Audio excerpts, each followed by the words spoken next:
بسم اللہ الرحمن الرحیم۔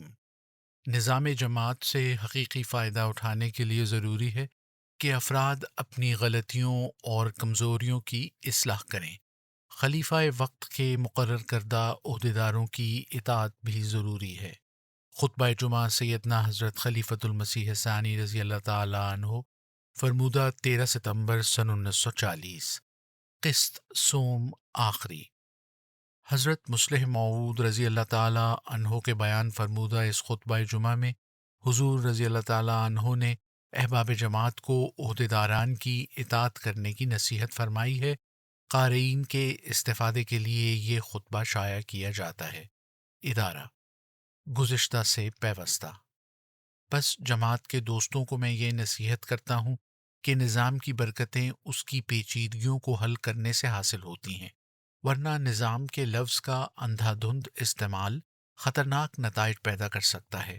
جیسے ہمارے مختار نے ایک زمین کے معاملے میں دوسرے سے کہہ دیا کہ تمہارا مقابلہ خلیفۃ المسیح سے ہے، حالانکہ وہاں خلافت کا کوئی سوال نہ تھا، بلکہ اپنی ذاتی حیثیت میں میری طرف سے ایک سودا ہو رہا تھا، اور ایسی صورت میں دوسرے فریق کا حق تھا کہ وہ اگر چاہتا تو زمین زیادہ قیمت پر دوسرے کو دے دیتا۔ اگر میں لوگوں کو واعظ و نصیحت کرتا ہوں تو میری حیثیت خلیفہ کی ہوتی ہے، اگر میں جماعت کو کوئی حکم دیتا ہوں تو میری حیثیت خلیفہ کی ہوتی ہے، لیکن اگر میں اپنے لیے یا اپنے خاندان کے لیے کوئی زمین خریدتا ہوں تو اس میں میری حیثیت خلیفہ کی نہیں ہوتی، اور دوسرا اس بات کا حق رکھتا ہے کہ وہ سودے سے انکار کر دے۔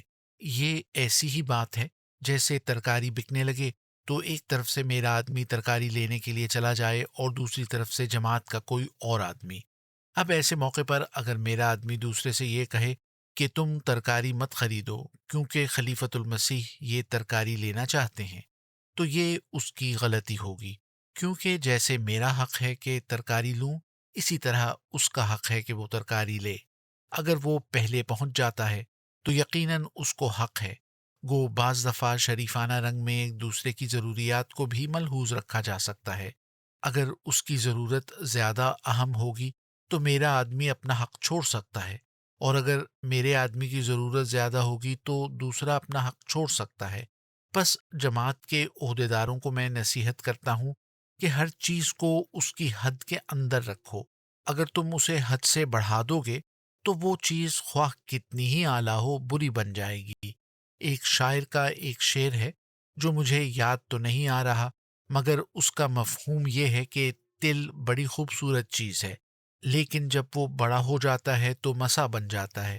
بس ہر چیز کو اس کی حد کے اندر رکھو، نظام کو بھی اور انفرادی معاملات کو بھی، اور کبھی اپنے عہدوں کا نام لے کر ذاتی معاملات میں دوسروں پر رعب نہ ڈالو۔ بس جماعت کے عہدیداروں کو میں نصیحت کرنا چاہتا ہوں کہ یہ روب کوئی جائز طریق نہیں۔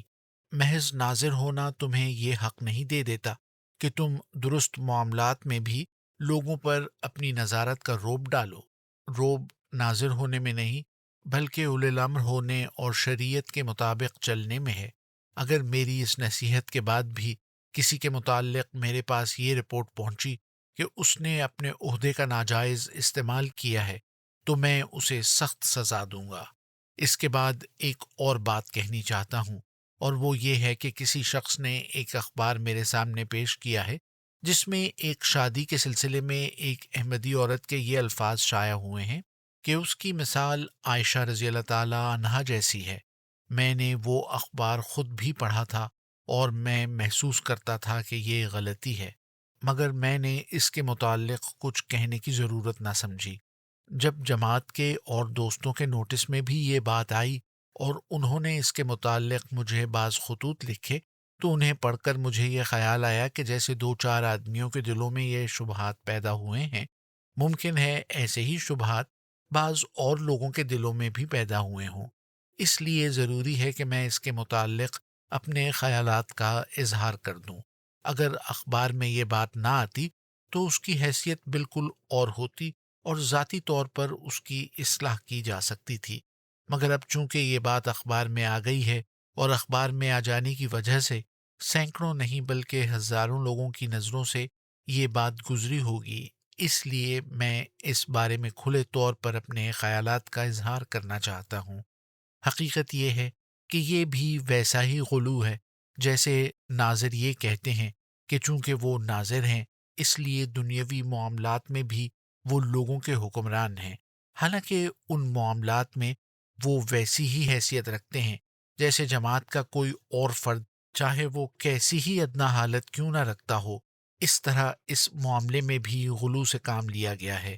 میرے پاس سال ڈیڑھ سال ہوا یہ بات پہنچی کہ ہماری جماعت کے دو مبلغ، جن میں سے ایک ریٹائرڈ ہیں اور دوسرے ابھی کام کر رہے ہیں، مگر وہ دونوں ہی بڑی عمر رکھتے ہیں، شادی کرنا چاہتے ہیں۔ جب ان کی یہ بات لوگوں میں پھیلی تو قادیان میں ایک طوفان بدتمیزی برپا ہو گیا اور میرے پاس رقوں پر رقے آنے لگ گئے کہ بھلا بڈھے آدمیوں کو شادی کی کیا ضرورت ہے، انہیں اس بات سے روکا جائے۔ میں نے انہیں جواب دیا کہ بڈھے آدمی کو تو شادی کی زیادہ ضرورت ہوتی ہے، کیونکہ اسے ایسے مونس و غم گسار ساتھی کی ضرورت ہوتی ہے جو اس کی خدمت کرے۔ بیوی صرف شہوانی ضرورتوں کو پورا نہیں کرتی بلکہ اور بھی بہت سے کام سر انجام دیتی ہے۔ اگر شادی صرف شہوانی ضروریات کے لیے ہی کی جاتی ہے تو کیا لوگ یہ پسند کریں گے کہ ان کی بیویاں رات کو صرف 1 گھنٹے کے لیے ان کے پاس آ جایا کریں اور پھر چلی جایا کریں؟ اگر شہوانی ضرورتوں کے لیے ہی شادی ہوتی تو پھر بیوی کا مرد کے پاس رات کو صرف 1 گھنٹے کے لیے آ جانا کافی ہے، بلکہ وہ لوگ جن میں یہ قوت نسبتاً کم ہوتی ہے ان کے لیے تو صرف اتنا ہی کافی ہو سکتا ہے کہ ہفتے میں ایک دفعہ بیوی ان کے پاس 1 گھنٹے کے لیے آ جائے۔ مگر کیا کوئی بھی شخص یہ پسند کرتا ہے کہ اس کی بیوی ہفتے میں صرف 1 گھنٹے کے لیے اس کے پاس آئے اور باقی اوقات میں اس کے پاس نہ رہے؟ اگر نہیں تو معلوم ہوا کہ شادی صرف شہوانی ضروریات کے لیے ہی نہیں کی جاتی بلکہ اس کے اور بھی بہت سے فوائد ہیں۔ ہمارے ملک میں بھی جب کوئی شخص شادی کا خواہش مند ہو تو یہ نہیں کہا کرتا کہ شہوانی ضرورت کے لیے شادی کرنا چاہتا ہوں، بلکہ وہ یہی کہتا ہے کہ روٹی ٹک کی بڑی تکلیف ہے، کہیں رشتہ ہو جائے تو بڑی اچھی بات ہے۔ شہوانی ضرورت کا وہ نام تک نہیں لیتا۔ بس جب ہمارے ملک میں شادی کی ہی اس لیے جاتی ہے کہ روٹی ٹک کی تکلیف نہ ہو تو کیا بڈھوں کو روٹی ٹک کی ضرورت نہیں ہوتی؟ بلکہ اگر ہم غور سے کام لیں تو بڈھے کو تو روٹی ٹک کی زیادہ تکلیف ہوتی ہے، کیونکہ وہ اس بات کا محتاج ہوتا ہے کہ اس کے لیے ایسے نرم نرم پھلکے پکیں جو آسانی سے حلق سے نیچے اتر جائیں۔ اسی طرح وہ کبھی حلوہ چاہتا ہے، کبھی کھچڑی اور خشکا، اور اسے اس بات کی ضرورت ہوتی ہے کہ گھر میں کوئی روٹی پکانے والا ہو۔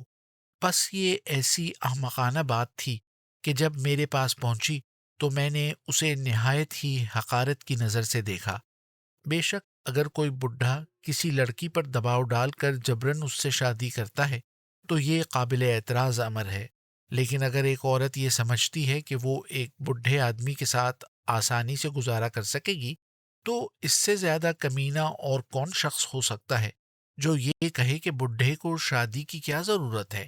یہ عورت کا کام ہے کہ وہ فیصلہ کرے کہ وہ ایک بڈھے کے ساتھ گزارا کر سکتی ہے یا نہیں، اور اگر وہ اس بات کا فیصلہ کر لیتی ہے کہ وہ ایک بڈھے کے ساتھ گزارا کر سکتی ہے تو اسے شادی سے روکنا نہ صرف حماقت ہوگی بلکہ لوگوں میں بد اخلاقی اور بے دینی پیدا کرنے والی بات ہوگی۔ اول تو یہ بات ہی غلط ہے کہ تمام بڈھے شہوانی قوتوں سے محروم ہوتے ہیں۔ میں بیسیوں ایسے لوگوں کو جانتا ہوں جو 18 19 کی عمر کے ہیں مگر ان میں قطعاً شہوانی قوت نہیں، اور میں بیسیوں ایسے لوگوں کو جانتا ہوں جو 70 80 کے ہیں اور ان کے شہوانی قوا نوجوانوں جیسے ہیں یا اچھے خاصے ہیں۔ میں نے طب پڑھی ہوئی ہے اور چونکہ کئی دوست مجھ سے طبی مشورے لیتے رہتے ہیں اس لیے ایسے حالات میرے سامنے آتے رہتے ہیں۔ میں جانتا ہوں کہ بعض آدمی بظاہر بڑے مضبوط نوجوان دکھائی دیتے ہیں مگر طاقت مردمی ان میں بالکل نہیں ہوتی۔ بعض دفعہ ایسے آدمی شکل و صورت سے بھی پہچانے جاتے ہیں مگر بعض دفعہ خود ہم بھی ان کی صورت کو دیکھ کر دھوکہ کھا جاتے ہیں، اور جب وہ بتاتے ہیں کہ ان میں ایسی کمزوری پائی جاتی ہے تو حیرت آتی ہے۔ اس کے مقابلے میں کئی ایسے بڈھے ہوتے ہیں جو لاٹھی کے سہارے چلتے ہیں، مگر ان کے شہوانی قوا خوب مضبوط ہوتے ہیں اور ان کے بچے بھی پیدا ہوتے رہتے ہیں۔ بس یہ بالکل غلط خیال ہے کہ شہوانی قوا بڈھوں میں نہیں ہوتے، بلکہ دنیا میں بعض امراض ایسے ہیں جن کے نتیجے میں بڑھاپے میں ان کے اندر شہوت بڑھ جاتی ہے۔ ایسی صورت میں یہ فیصلہ کر دینا کہ بڈھوں کو شادی نہیں کرنی چاہیے، انہیں بد اخلاقی اور گناہ کے گڑھے میں دھکیلنے کے مترادف ہے۔ جو شخص تقوی شعار ہے وہ تو گزارا کر لے گا، مگر جس کے اندر تقوی کم ہوگا وہ ناجائز رنگ میں اپنی شہوت کو پورا کرے گا، اور اس طرح نہ صرف اس کو بلکہ تمام قوم کو نقصان پہنچے گا۔ پھر جیسا کہ میں نے بتایا ہے کہ خالی شہوانی ضروریات کو پورا کرنے کے لیے ہی شادی نہیں کی جاتی، بلکہ اس لیے شادی کی جاتی ہے کہ ہر انسان کو ایک مونس و غمگسار کی ضرورت ہوتی ہے، یا پنجابی محاورے کے مطابق روٹی ٹک کے لیے انسان شادی کرتا ہے، اور یہ ایسی چیز ہے جس کی احتیاج جوانی میں ہی نہیں بلکہ بڑھاپے میں بھی ہوتی ہے۔ بس میں نے لوگوں کی ان باتوں کو نہایت ہی حقارت کی نگاہ سے دیکھا، اور میں نے کہا کہ اگر ہماری جماعت میں ایسی عورتیں موجود ہیں جو بڈھوں کے ساتھ گزارا کر سکتی ہیں، تو ہمیں تو خدا تعالیٰ کا شکر بجا لانا چاہیے کہ ان کو جس چیز کی ضرورت تھی اس کو خدا نے خود اپنے فضل سے پورا کر دیا، نہ یہ کہ الٹا ہم ناراض ہوں اور ان کے راستے میں روڑے اٹکائیں۔ بس جہاں ان کے راستے میں لوگوں کی طرف سے رکاوٹیں ڈالی گئیں، انہیں میں نے نہایت ہی ناپسند کیا۔ وہاں میں نے اس بات پر بھی نہایت برا منایا کہ کوئی نوجوان لڑکی کسی بڈھے سے شادی کر کے اپنے آپ کو عائشہ قرار دے لے، کیونکہ عائشہ رضی اللہ تعالیٰ عنہا اس وجہ سے عائشہ رضی اللہ تعالیٰ عنہا نہیں کہ انہوں نے محمد صلی اللہ علیہ وسلم سے شادی کی، بلکہ اس وجہ سے عائشہ رضی اللہ عنہا ہیں کہ رسول کریم صلی اللہ علیہ وسلم نے اپنی امت سے فرمایا کہ تم آدھا دین عائشہ رضی اللہ عنہا سے سیکھو۔ ہم تو کسی کو عائشہ رضی اللہ عنہا کہلانے سے نہیں روک سکتے۔ اگر کوئی عورت ہمیں عائشہ رضی اللہ عنہا کی طرح آدھا دین سکھا دے تو ہم سارا دن اسے عائشہ رضی اللہ عنہا عائشہ رضی اللہ عنہا کہتے رہیں گے۔ لیکن جب کسی کو دین کی واقفیت نہ ہو اور نہ یہ رتبہ اور مقام اسے حاصل ہو، اور پھر وہ عائشہ رضی اللہ عنہا سے اپنی نسبت قرار دے دے، تو یہ عائشہ رضی اللہ عنہا کی حتک تو کیا ہوگی، البتہ اس بات کا ایک ثبوت ہوگا کہ ایسے معاملات میں نہایت دیدہ دلیری سے بات کی جاتی ہے۔ در حقیقت ایسی ہی باتیں ہوتی ہیں جن سے دشمن کو بعض دفعہ سلسلے پر اعتراض کرنے کا موقع ہاتھ آ جاتا ہے، اور خود بھی انسانی قلب پر زنگ لگ جاتا ہے۔ مجھے یاد ہے کہ ایک دفعہ ایک دوست کی کسی دوسرے دوست سے کسی مسئلے پر بحث ہوئی۔ باتوں باتوں میں وہ نہایت جوش سے کہنے لگے کہ میں نے اپنی تمام زندگی تمہارے اندر گزاری ہے، کیا تم مجھ پر کوئی بھی الزام لگا سکتے ہو؟ یہ حضرت خلیفہ اول رضی اللہ عنہ کے زمانے کی بات ہے۔ میں نے جب یہ بات سنی تو میں نے انہیں کہا کہ یہ معیار تو محمد صلی اللہ علیہ وسلم کی صداقت کا خدا تعالیٰ نے پیش کیا ہے، کیونکہ آپ صلی اللہ علیہ وسلم کی تمام زندگی لوگوں کے سامنے گزری تھی، اور انہیں معلوم تھا کہ آپ صلی اللہ علیہ وسلم کیا کیا کرتے تھے، مگر تمہاری زندگی کا کتنے لوگ مطالعہ کرتے رہے ہیں۔ تمہارے تو شاید ہمسائے بھی نہیں جانتے ہوں گے کہ تم کیسی زندگی بسر کرتے ہو۔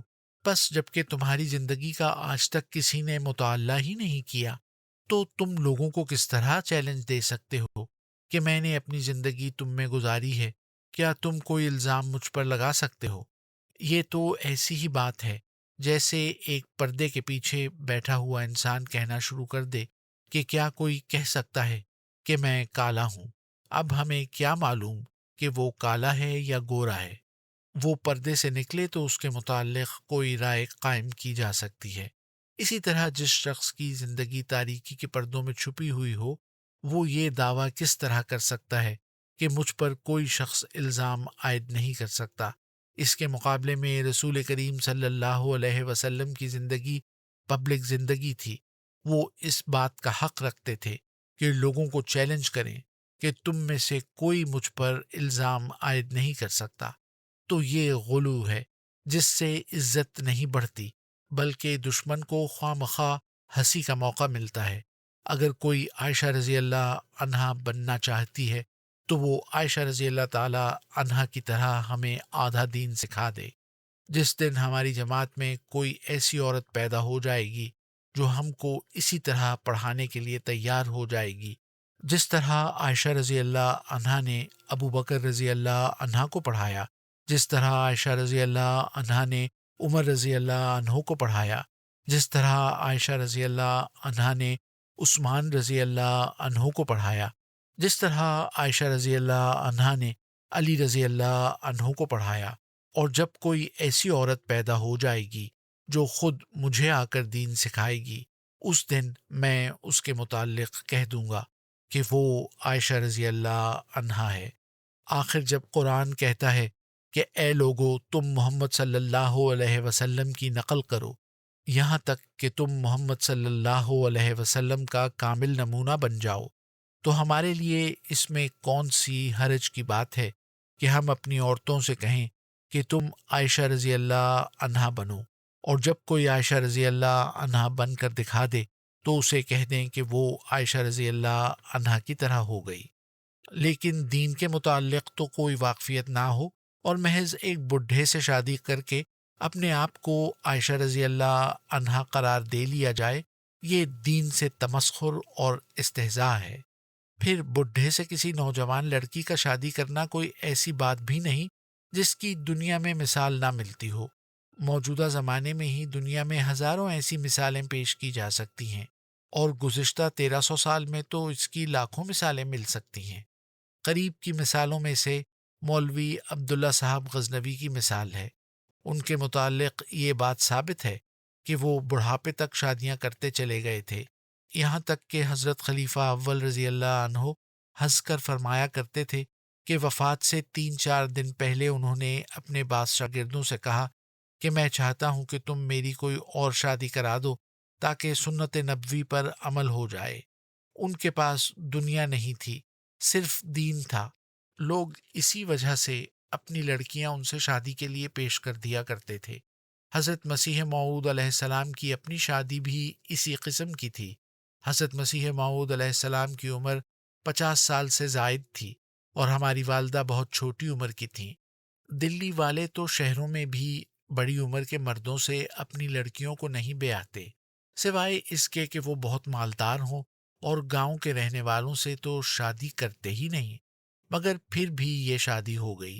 اسی طرح اور بھی کئی مثالیں مل سکتی ہیں، اور 1300 سال میں تو یقیناً ایسی لاکھوں مثالیں موجود ہوں گی، مگر ان لاکھوں میں سے کوئی بھی عائشہ رضی اللہ عنہا نہیں کہلا سکتی، کیونکہ عائشہ رضی اللہ عنہا ان قربانیوں کی وجہ سے عائشہ رضی اللہ عنہا بنی تھی جو اس نے دین کے سیکھنے اور دوسروں کو سکھانے کے لیے کی، اور وہ عائشہ رضی اللہ عنہا اس وجہ سے کہلائی کہ امت محمدیہ صلی اللہ علیہ وسلم نے اس سے نصف دین سیکھا۔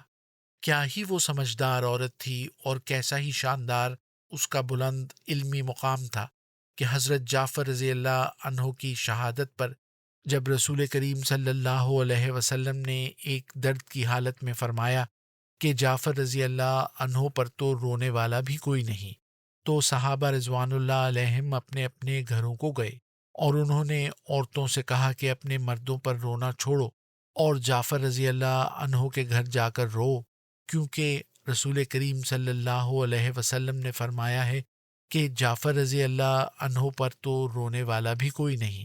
اس پر مدینے کی تمام عورتیں جعفر کے گھر اکٹھی ہو گئیں اور انہوں نے بین ڈالنے شروع کر دیے۔ رسول کریم صلی اللہ علیہ وسلم نے سنا تو فرمایا کیا ہوا؟ صحابہ رضوان اللہ علیہم نے عرض کیا کہ آپ صلی اللہ علیہ وسلم نے جو فرمایا تھا کہ جعفر رضی اللہ عنہ پر رونے والا بھی کوئی نہیں، ہم نے اپنی عورتوں کو جعفر رضی اللہ عنہ کے گھر بھیج دیا ہے اور سب مل کر رو رہی ہیں۔ آپ صلی اللہ علیہ وسلم نے فرمایا جاؤ ان کو روکو، میرا اس سے یہ منشا نہیں تھا۔ ایک صحابی گیا اور اس نے ان عورتوں کو رونے سے منع کیا، مگر وہ کب رکنے والی تھیں؟